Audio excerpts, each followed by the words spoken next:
Good morning. Today, I'm pleased to announce that after months of tough and thoughtful negotiations, I know we have a historic economic framework. It's a framework that will create millions of jobs, grow the economy, invest in our nation and our people, turn the climate crisis into an opportunity, and put us on a path not only to compete, but to win the economic competition for the 21st century against China and every other major country in the world.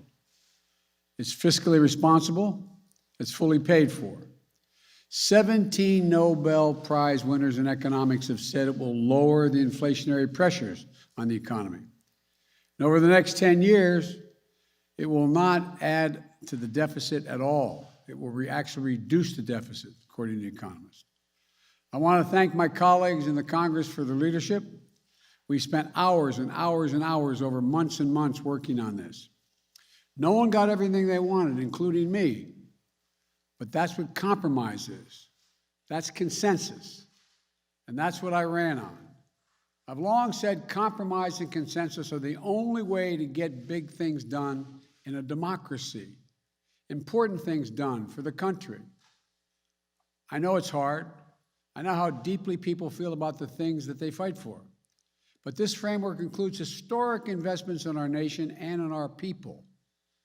Any single element of this framework would fundamentally be viewed as a fundamental change in America.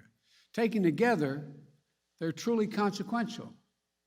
I'll have more to say after I return from the critical meetings in Europe this week. But for now, let me lay out a few points. First, we face, and I apologize for saying this again, we face an inflection point as a nation. For most of the 20th century, we led the world by a significant margin because we invested in our people, not only in our roads and our highways and our bridges, but in our people and our families. We didn't just build an interstate highway system, we built a highway to the sky. We invested to win the space race, and we won. We're also among the first to provide access to free education for all Americans, beginning back in the late 1800s. That decision alone to invest in our children and their families was a major part of why we were able to lead the world for much of the 20th century. But somewhere along the way, we stopped investing in ourselves, investing in our people. America is still the largest economy in the world. We still have the most productive workers and the most innovative minds in the world. But we've risked losing our edge as a nation. Our infrastructure used to be rated the best in the world. Today, according to the World Economic Forum, we rank 13th in the world. We used to lead the world in educational achievement. Now the Organization for Economic Cooperation and Development ranks America 35th out of the 37 major countries when it comes to investing in early childhood education and care. And we know how our children start impacts significantly on how they'll finish. We can't be competitive in the 21st century global economy if we continue this slide.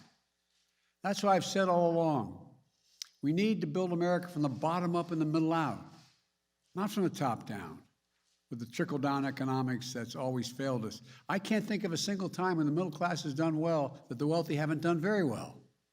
I think of many times, including now, when the wealthy, the super wealthy, do very well, and the middle class don't do well. That's why I propose the investments Congress is now considering in two critical pieces of legislation. Positions I ran on as president, positions I announced when I laid out in a joint session of Congress what my economic agenda was. These are not about left versus right, or moderate versus progressive, or anything else that pits Americans against one another. This is about competitiveness versus complacency. Competitiveness versus complacency. It's about expanding opportunity, not opportunity denied. It's about leading the world or letting the world pass us by. Today, with my Democratic colleagues, we have a framework for my Build Back Better initiative. And here's how it will fundamentally change the lives of millions of people for the better. Millions of you are in the so-called sandwich generation, who feel financially squeezed by raising a child and caring for an aging parent. About 820,000 seniors in America and people with disabilities have applied for Medicaid, and they're on a waiting list right now to get home care. They need some help. They don't have to be kicked out of their homes, but they need a little help getting around, having their meals made occasionally for them. They don't want to put them in nursing homes, not because of the cost, but because it's a matter of dignity. They want to stay in their homes. But it's hard. You're just looking for an answer so your parents can keep living independently with dignity. For millions of families in America, this issue is the most important issue they're facing. It's personal. So here's what we're going to do. We're going to expand services for seniors so families can get help from well-trained, well-paid professionals to help them take care of their parents at home, to cook meals for them, to get their groceries for them, to help them get around, to help them live in their own home with the dignity they deserve to be afforded.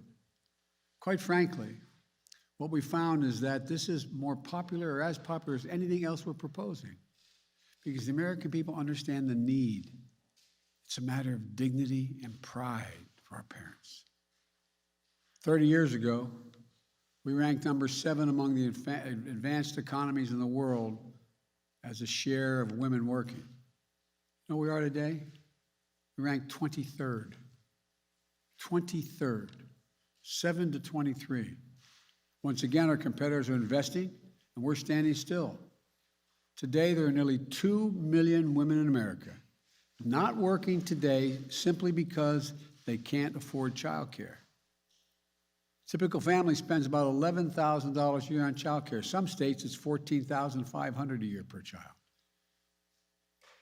We're going to make sure nearly all families earning less than $300,000 a year will pay no more than 7% of their income for childcare.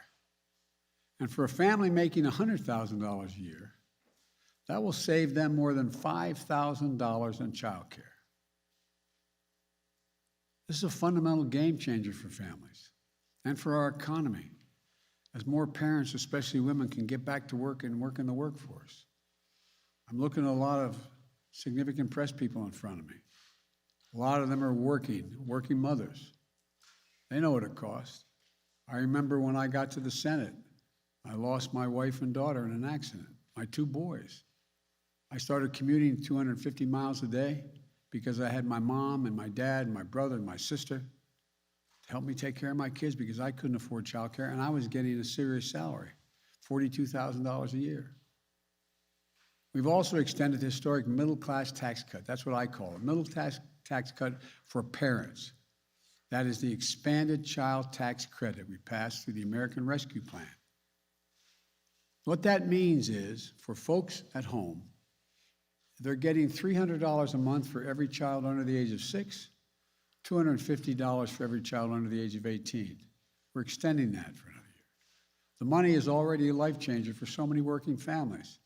This will help cut child poverty in half this year, according to experts. But that's not all it does. It changes the whole dynamic for working parents. In the past, if you paid taxes and had a good income, you could deduct under the tax code $2,000 per child from the taxes you owed. But how many families do you know, a cashier, waiters, healthcare workers, who never got the benefit of the full tax credit because they didn't have that much to deduct, and it wasn't refundable? So it either came off your tax bill or you didn't get full credit.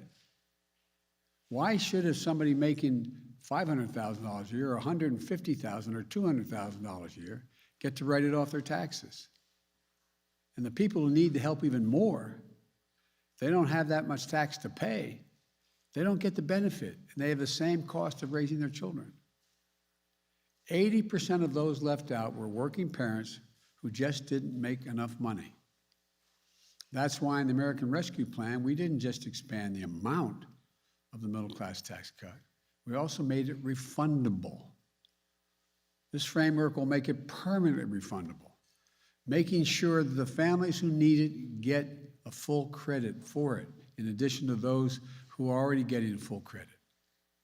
They're going to make sure that every 3- and 4-year-old child in America will go to high-quality preschool. That's part of the legislation I just brought up to the Congress. Studies show that when we put 3 and 4 years old in school, not daycare, school, we increase by up to 47% the chance that that child, no matter what their background, will be able to earn a college degree. As my wife Jill is in the back here, always says, any country that out-educates us is going to out-compete us. We can finally take us from 12 years to 14 years of universal education in America. We also make investments in higher education by increasing Pell Grants to help students from lower-income families attend community colleges and 4-year schools. And we invest in historically black universities, colleges and universities, HBCUs, minority-serving institutions, and tribal colleges to make sure every young student has a shot at a good-paying job of the future. This framework extends tax credits to lower premiums for folks who are in the Affordable Care Act for another 3 years. For 4 million folks in the 12 states that haven't expanded Medicaid, all the rest have, this framework will enable you to get affordable coverage. And Medicare will now cover the cost of hearing aids and hearing checkups. This framework also makes the most significant investment to deal with the climate crisis ever happened, beyond any other advanced nation in the world. Over 1 billion metric tons of emission reductions, at least 10 times bigger on climate than any bill that has ever passed before, and enough to position us for a 50 to 52% emission reductions by the year 2030. And we'll do it in ways that grow the domestic industries, create good-paying union jobs, address long-standing environmental injustices as well. Tax credits to help people do things like weatherize their homes so they use less energy, install solar panels and develop clean energy products, and help business produce more clean energy. And when paired with the bipartisan infrastructure bill, we will truly transform this nation. Historic investments in passenger rail. I know everybody says, oh, Biden's a rail guy. That's true. But passenger rail and freight rail and public transit, it's going to make take hundreds of thousands of vehicles off the road, saving millions of barrels of oil. Everybody knows, all the studies show, if you can get from point A to point B on electric rail, you won't drive your car. You'll take the rail service. We also learned that in most major cities in America, minority populations, the jobs they used to have in town, they're now out of town. Roughly 60% of the folks, they don't have vehicles, so they need to have a means to get out of town, to their jobs, to be on time. This will do that, like it did for Detroit. 95% of the 840,000 school buses in America run on diesel. Every day, more than 25 million children and thousands of bus drivers breathe polluted air on the way to and from school from the diesel exhaust. We're going to replace thousands of these with electric school buses that have big batteries underneath and that are good for the climate.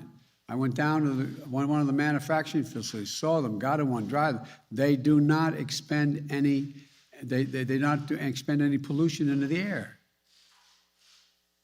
We'll build out the first ever national network of 500,000 electric vehicle charging stations all across the country. So when you buy an electric vehicle, and you get credit for buying it, you buy an electric vehicle, you can go all the way across America on a single tank of gas, figuratively speaking. It's not gas. You plug it in. 500,000 of them, these stations along the way. We're going to get off the sidelines on manufacturing solar panels and wind farms and electric vehicles with targeted manufacturing credits. You manufacture, you get them a credit for doing it. These will help grow the supply chains in communities too often left behind. And we're going to reward countries for paying good wages, for companies, I should say, for good wages and for sourcing their materials from here in the United States.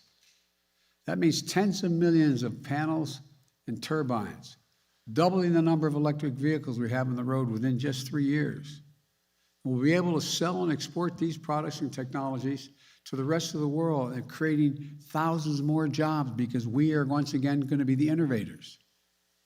We'll also make historic investments in environmental cleanup and remediation. That means putting people to work in good paying jobs at prevailing wage, capping hundreds of thousands of abandoned wells and gas wells, oil and gas wells, that need to be capped because they are leaking things that hurt the air. Putting a stop to the methane leaks in the pipelines, protecting the health of our communities. It's a big deal. And we'll build up our resilience for the next superstorms, drought, wildfires, and hurricanes that represent a blinking code red for America and the world. Last year alone, these types of extreme weather events you've all been covering and you've all witnessed and some of you have been caught in the middle of have caused $99 billion in damage to the United States within the last year. $99 billion. And we're not spending any money to deal with this? It's costing us significantly. In Pittsburgh, I met an IBW electrical worker who climbs up on those power lines in the middle of a storm to try to put transformers in to keep the lights on when storms hit. He calls himself a 100% union guy. His job's dangerous. As he said, I quote, "I don't want my kids growing up in a world where the threat of climate change hangs over their heads," end of quote. Folks, we all have that obligation to our children and to our grandchildren. The bipartisan infrastructure bill is also the most significant investment since we built the interstate highway system and won the space race decades ago. This is about rebuilding the arteries of our economy. Across the country now, there are 45,000 bridges and 173,000 miles of roads that are in poor condition. Some of the bridges you don't even take a chance of going across. They're shut down. They can't be built back to the same standard because the weather's not going to get a lot better. We just got to keep from getting a heck of a lot worse.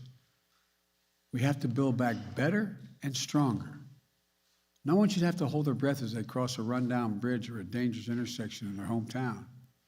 We're going to put hardworking Americans on the job to bring our infrastructure up to speed. Good union jobs at prevailing wages. Jobs you can raise a family on. As my dad would say, you can have a little breathing room. Jobs that can't be outsourced. Jobs replacing lead water pipes so families can drink clean water. Improving the health of our children and putting plumbers and pipe fitters to work. Jobs laying thousands of miles of transmission lines to build a modern energy grid. Jobs making a high-speed internet affordable and available everywhere in rural and urban America, particularly including the 35% of rural America that goes without it right now. This pandemic has made clear the need for affordable and available high-speed internet. The idea of a parent having to put their kids in a car for virtual learning, drive and sit in a McDonald's parking lot so their child can access the internet when school is taught virtually is not only unnecessary, it's just wrong. It's wrong.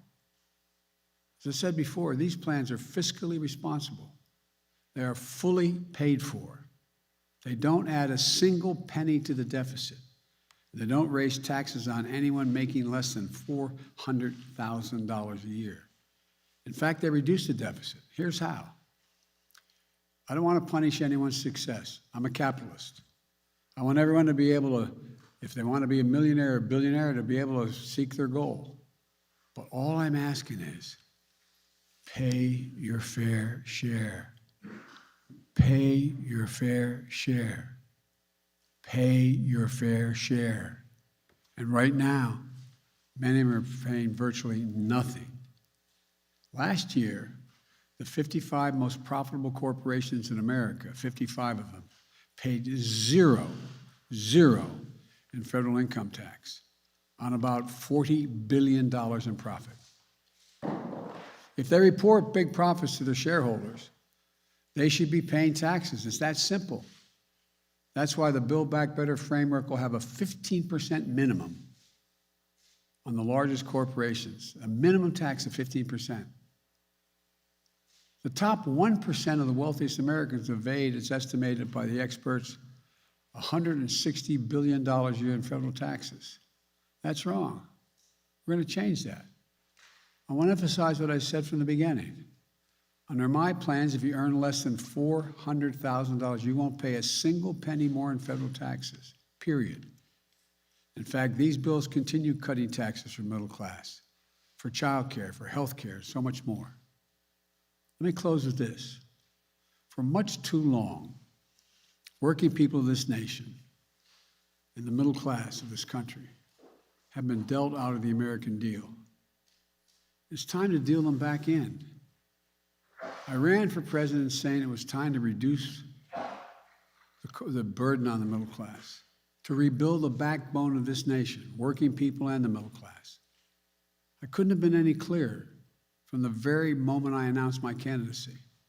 That's why I wrote these bills in the first place and took them to the people. I campaigned on them, and the American people spoke. This agenda, the agenda that's in these bills, is what 81 million Americans voted for. More people voted than any time in American history. That's what they voted for. Their voices deserve to be heard, not denied, or worse, ignored. Because here's what I know. If we make these investments, there will be no stopping the American people or America. We will own the future. I've long said it's never been a good bet to bet against the American people. I've said that to foreign leaders as well as everyone here in this country, which means it's always a good bet to bet on the American people. Just give them half a chance. And that's what we're doing. That's what these plans do. They're about betting on America, about believing in America, about believing in the capacity of the American people. If you look at the history of the journey of this nation, what becomes crystal clear is this. I'll say it again. Given half a chance, the American people have never, ever, ever, ever let the country down. So let's get this done. God bless you all, and may God protect your troops, and I'll see you in Italy and in Scotland. Thank you. Did Manchin and Sinema agree to this? Are you relying on, do you have a